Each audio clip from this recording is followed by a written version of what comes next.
MotorWeek is made possible by Lucas Oil, Auto Value and Bumper to Bumper, and TireRack.com. For many devoted gearhead, there's that one classic car they yearn for, endlessly scouring websites, auction catalogs, and local car shows looking to find that pristine example or restorable project, that holy grail to make their car dreams a reality.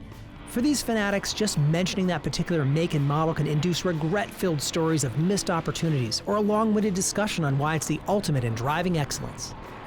One such example is the Alfa Romeo GTV. Produced between 1965 and 1974, it was designed to be the great balance between a family car and something you could rip down any tight Italian road.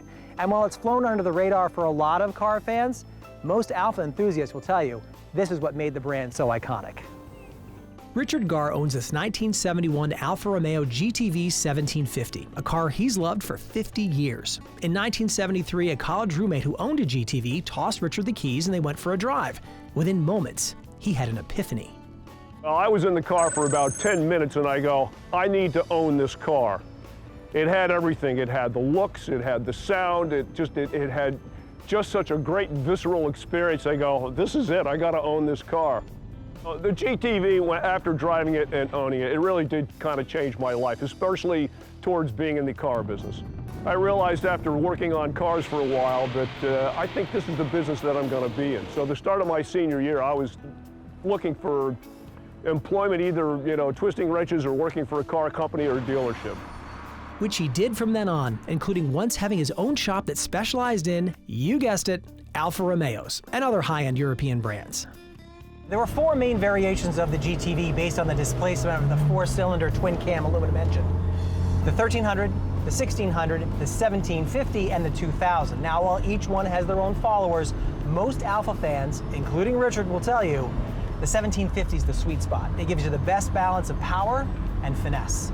Delivering 130 horsepower and 125 pounds of torque, the 1750 redlines at 7,000 RPM. And when you get there, the little 1.8 liters starts to sing.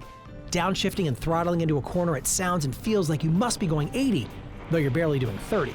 In fact, it takes almost 10 seconds to reach 60. But trust me, when everything feels and sounds this good, you don't care. The 5-speed doesn't like to be rushed, but it's velvety smooth. The featherlight steering provides intuitive feedback, and the cornering grip and stability encourage you to go harder and faster.